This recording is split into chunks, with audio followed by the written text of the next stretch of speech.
Happy Tuesday. Tara here with Tara's Tuesday Talk. Super grateful to be chatting with you on Giving Tuesday. So we ate the turkey, we shopped the Black Friday and the Cyber Monday.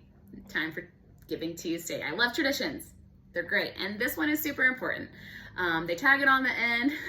So after we, have done all the other things, we're like, I ate too much, I spent too much. Let me give back. I don't know who came up with Giving Tuesday, but it's great. Traditions are great. So grateful to have a moment with you. And we do have a really cool topic this Tuesday on heroes. So I want to chat with you about heroes. And first I want to ask you, challenge you, beg you in the comments, tell me a childhood hero or a hero, someone who now you consider hero. Like when you think of hero, you're like, I think of this person. I would love to hear about it. Please don't let this be a one-sided conversation. It's so much less awkward when I get comments and I get to read them. So anyway, heroes, I'm going to tell you mine.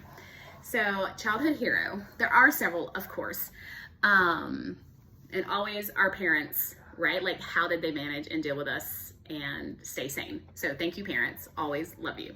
Always our heroes. But I do also want to share about a Girl Scout leader, Sheila Simmons. I'll try to remember to tag you, Sheila. She was my Girl Scout leader for a very long time, and just the whole being in Girl Scouts, and I'm so grateful my parents put me in that, but being in Girl Scouts all those years, all the friends, all the leaders just impacted my life a lot. So Sheila, what I remember about Sheila that makes her a hero for me is just encouragement. She would take any opportunity she could find to encourage me, to point out something very specific, not just good job. So just a note for parents and teachers and anybody that deals with kids, it's very important to not just say good job. It's really important, and I've read a book about this recently. Really important about being specific about what the thing is that was good, because if children hear just good job, well done, they start to think like, pleasing someone is like, what they're aiming for, when it's not. If you say, wow, you took a long time to work really hard on finishing that, I see you actually gave it a lot of attention, something like that. Like being very specific about the skill or the effort they had to put into it, not just, oh, you're naturally good at this, is really, really important for a child to actually develop the understanding of what earns, a good job. So just a side note, and probably not enough conversation to make that super clear, but she was like that. She just would very, very specifically tell me what I had done a good job in or what she was proud of me about. So it always encouraged me. And during those years of just hearing that and her taking the time to encourage, I'm sure not just myself, just really built a foundation in me of, hey, I can work hard, I can do this, and I can accomplish this thing or that thing, or, oh, wow. One thing I remember her telling me is just that she could tell I was a really supportive person for other girls that needed something at a critical time or at a certain time. That stuck with me. I actually can remember the very scene where she told me that, and I was like, wow, I can be a good support for someone who needs it at that moment. And like, I think that really built a huge part of who I am, because it was a realization for me as a young adult or a young child. I think I was like not even a preteen, to be like, hey, it's important for me to take the time to notice what someone else needs and support them. And so anyway, when she pointed that out, when she took the time to call, out that thing, it really, really stuck with me. So she's a hero for me because she took the time to recognize what we as kids, what we were, doing well in a very specific manner. So that's why Sheila's my hero in that, because that really stuck with me, and how much time she invested in us in Girl Scouts for years and years and years. Okay, hero today would definitely have to be my sister, Credence, and her family. They are a foster family, and it never ceases to amaze me the willingness they have to drop everything, to rearrange their lives, to do the hard work of taking in a foster kid, especially a foster kid, that's hurting a lot and from, has really hard trauma, and that they know is going to, put the house in an uproar and going to be a lot of work for them to help them through that, for the season that they take them in. And so just their willingness to be like, okay, we're going to do this. They rearrange rooms, kids move it. So for their kids too, they're heroes. They move in, you know, sister moves in with the other sister, brothers with brothers, so they can have an extra bedroom again. And just the willingness to do the hard thing and love people from hard places, and, you know, let it invade their lives when they already have plenty going on, and would have every excuse to say, no, it's not a good time. And so their willingness to do that for me every day. Every time I hear of a new child or youth that they're receiving into foster care, I'm like, wow, they're heroes all day long. So they would be someone I would consider a hero today. So let me know who would be yours. And so on Giving Tuesday, just celebrating the people that are giving back, that are choosing to let their life be in an uproar for a moment, or dedicate their time instead of, I imagine, you know, Sheila would have loved to have gone home and read a book. She had several children of her own. Gone home, read a book, watched a show, but she chose on Monday night or whatever night it was, every day of the week, to come be with us girls. And my mom too. So those are heroes, the people that just choose to give up themselves in little. You know, sometimes it seems like a little thing, you know, a couple hours. Sometimes it's a big thing, you know, giving months or a year to taking in a foster care. So whether it's, you know, little things or big things, I don't think it matters. I don't think, you know, the degree of hero is ever a factor. It's the fact that, you know, choosing to give of ourselves and to invest in the life of someone else is what makes heroism.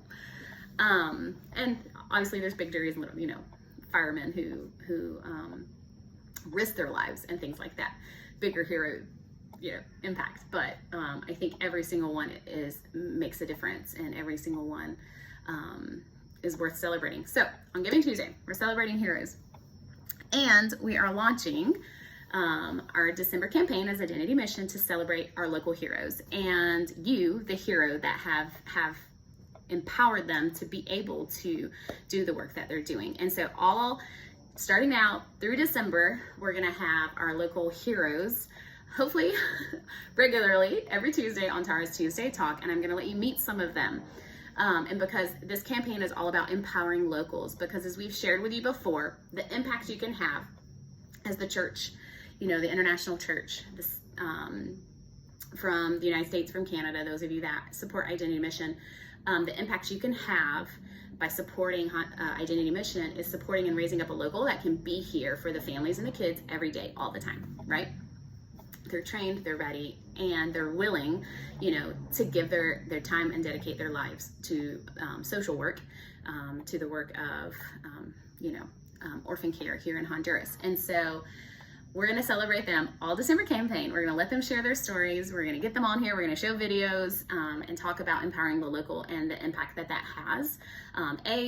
You know, it impacts your gift. So say, you know, I'm going to give $100 a month and know that I'm supporting orphan care and raising up the social worker or the psychologist or the local staff to invest in these kids. Well, you know, you're sending that 100, but the impact of it is much more than, you know, much more than the expense or the cost, because that person's investing, you know, all the hours every day. And so it's just the sustainability of that investment is huge, because it's a person that, you know, it's not just buying an item, a physical item that's needed, used, done, you know, the investment's over. It didn't last a long time.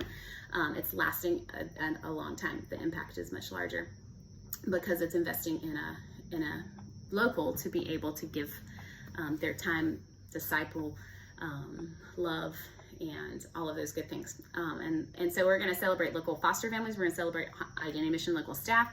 We're going to celebrate local churches that your support has allowed Identity to empower locally. And that just expands even more because, you know, that's a whole church investing in the community and vulnerable children and vulnerable families. We're going to celebrate the local government and how your support of Identity Mission has, you know, invested in them and empowered them. Also to be able to, you know, be a part of foster care, to get training, to come to things like our conference and to learn all about best practices in foster care, or, you know, just working with vulnerable children, family preservation, all the good things. So we're going to celebrate that all of December with our December campaign. And we just want you to know that, you know, you're giving today for Giving Tuesday. Thank you for giving. And then you're giving towards the December campaign, which you know helps us meet our budget for the whole year, is all about empowering the local. And so we're just really excited to have those stories ready for you, to have those interviews ready for you. And we're really grateful because you empowering them to be the local hero, you know, all that says about you is that you're a hero too. And so when you give, just know, like, you know, it may feel like a small step of heroism, but it's empowering and enabling that larger step of heroism. And so we're just grateful, and we want you to realize you're a hero too. And so thank you for being a part of this. I couldn't tell you how grateful we are in words, of course. Just know that every partner, every gift, every prayer, every way you choose to partner with us just has an echoing impact, and we're just super grateful and can't wait to share with you how. All right, have a great day. Thank you guys.